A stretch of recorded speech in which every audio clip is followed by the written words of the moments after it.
Definitivamente, el Evangelio de esta mañana, por llamarlo de alguna manera, es un Evangelio triste.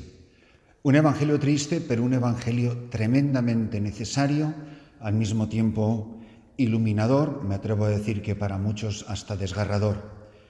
El contraste no puede ser más terrible, más tremendo, con los Evangelios que hemos escuchado en días anteriores, donde contemplábamos a muchedumbres desorientadas, hambrientas, heridas, enfermas, pero con la suficiente humildad como para reconocer en esta persona la esperanza de mi vida, aunque fuera la esperanza para mis necesidades más inmediatas, como podría ser la salud, la enfermedad, etc. Masas de humanidad que sin ningún pudor exponían sus miserias, sus sufrimientos, sus pecados, sus heridas, sus lepras, sus cojeras, sus cegueras, toda esa caterva de humanidad perdida, insignificante, despreciada por los que eran algo en la sociedad de su tiempo. Era una muchedumbre que se agolpaba en torno a Jesús. Qué curioso que este pasaje de San Marcos comienza con una expresión muy similar. Dice, en aquel tiempo se reunieron junto a Jesús los fariseos y algunos escribas venidos de Jerusalén. ¿Venían a poner en él su esperanza? Para nada. ¿Venían a ser perdonados? Perdonados nosotros si somos perfectos. ¿Venían a pedir un milagro? ¿Venían a pedir la curación de algo? Alguno de ellos a lo mejor estaría enfermo de algo. Para nada. Venían con la lista de los mandamientos, de los preceptos y de las costumbres y con el bolígrafo o la pluma de avestruz de su tiempo a ver si este personaje cumplía con todo lo establecido en los preceptos de la ley y en las costumbres de los rabinos y de las tradiciones del pueblo. Aparece unas 4 veces, yo nunca me había fijado en esto, lo tengo que admitir, aparece en unas 4 veces la expresión preceptos humanos, que está en contraste con una vez que Jesús habla del mandamiento de Dios. Y además esos preceptos humanos, que no son preceptos pecaminosos, pero sí preceptos humanos que están en contraste, que debilitan, que imposibilitan el mandamiento de Dios. Anuláis el mandamiento de Dios por mantener vuestra tradición. Usa al menos 4 veces la expresión tradición, tradición, tradición, algo que en sí mismo es importantísimo para nosotros, porque la tradición, de hecho, es una de las fuentes de la palabra de Dios. Pero obviamente aquí se está refiriendo vuestras tradiciones, tradiciones humanas, no precisamente fruto de la revelación. Y en este sentido, la humanidad, y para ser más específicos en la Iglesia, desde el Papa, los obispos, los diáconos, los acólitos, los monaguillos y todo el susum corda, básicamente nos dividimos en 2 grandes grupos, así dicho a lo bruto y como una caricatura. Está el grupo de los que piensan que si algo es antiguo, si algo es tradicional de hace muchos años y hace muchos siglos, es bueno y es estupendo. Y a eso es a lo que tenemos que vivir y, si me apuran más, eso es a lo que tenemos que volver. Y está el otro grupo, que los que piensan que todo lo nuevo es estupendo. Y si algo es viejo, si algo es antiguo, si algo se ha practicado durante muchos años o muchos siglos, ya está rancio, está pasado de moda, no le dice nada a los jóvenes, no le dice nada al mundo de hoy. Y por lo tanto, fuera con ello. Y en definitiva, pues ni lo uno ni lo otro. Ambas dos no son ni evangélicas, ni el Espíritu de Jesús, ni cosa que se le parezca, porque en el fondo suponen una superficialidad frente a la vida, suponen un miedo frente a la vida, un complejo de inferioridad frente al mundo que nos rodea, que definitivamente para nosotros es un motivo de empobrecimiento humano que ocultan mucho miedo y mucha soberbia. Y se agolpan estos hombres que han venido de Jerusalén y se fijan que los apóstoles no lavan los platos y los vasos. Oiga, pero usted se ha dado un viaje desde Jerusalén para saber si mis discípulos lavan platos y vasos o si se lavan los pies cuando vuelven del mercado, que dice también un poco más adelante.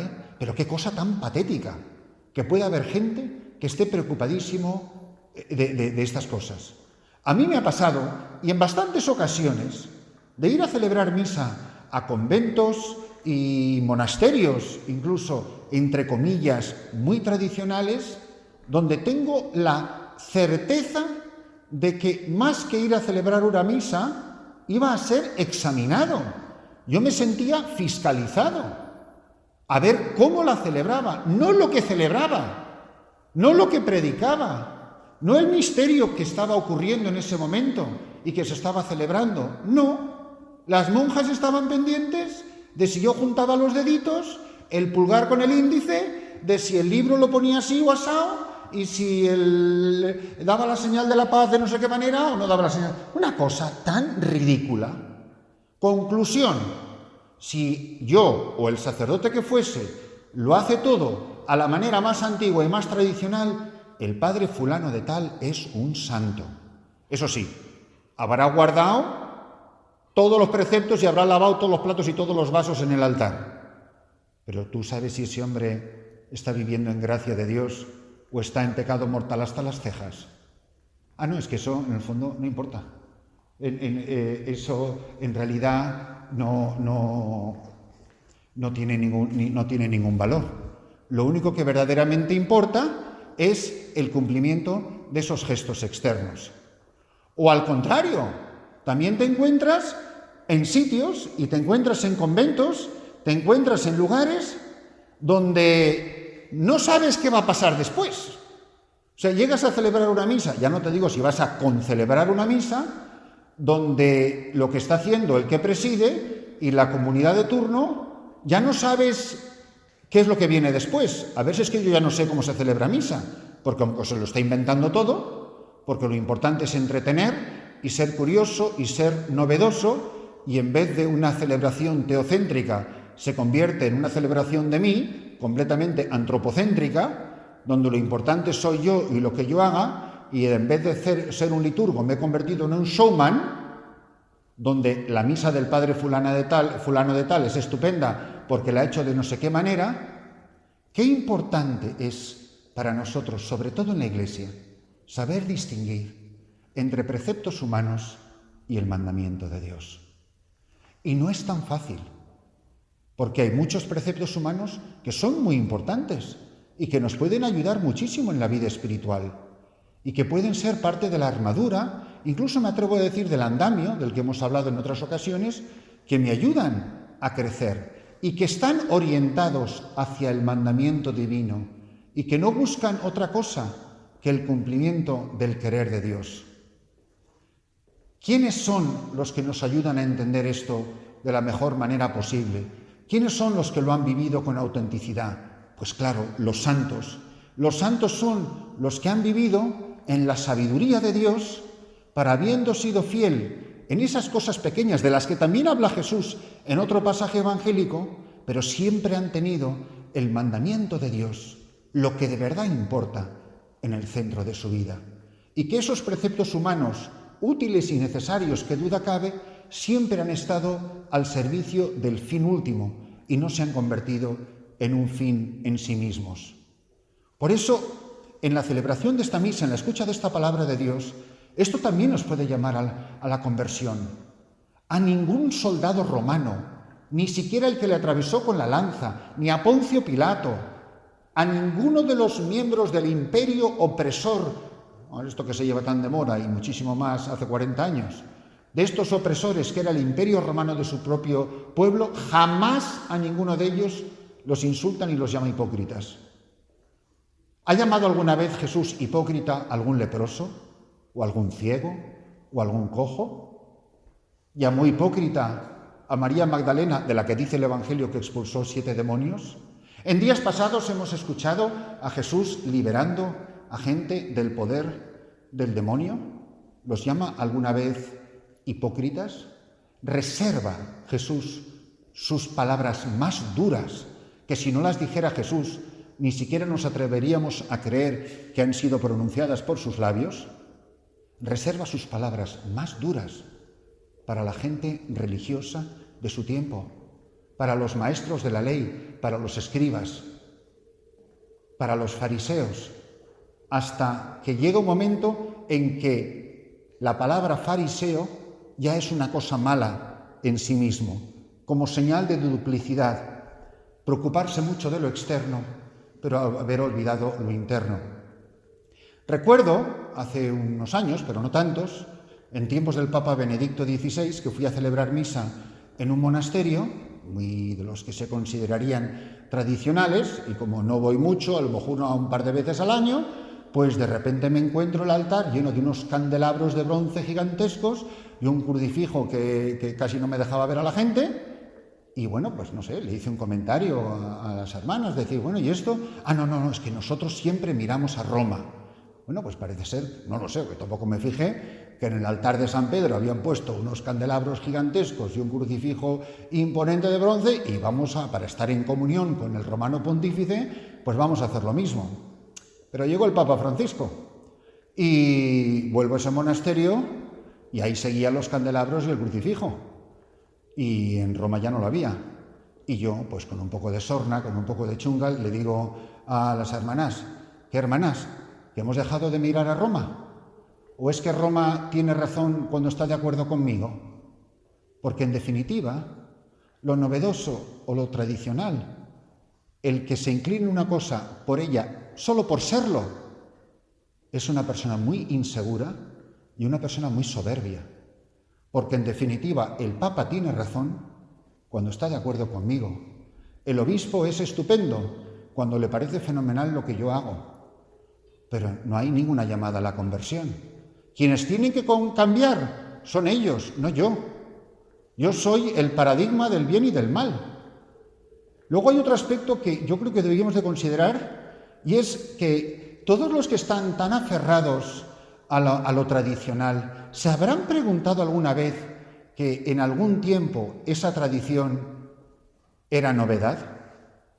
Pero vamos a ver, toda la gente que quiere volver a las cosas del Concilio de Trento, pero si el Concilio de Trento fue pura novedad, reafirmando la sana doctrina con verdaderas afirmaciones dogmáticas de muchísimo calado y de muchísimo peso, tiene muchísimas decisiones que eran muy novedosas.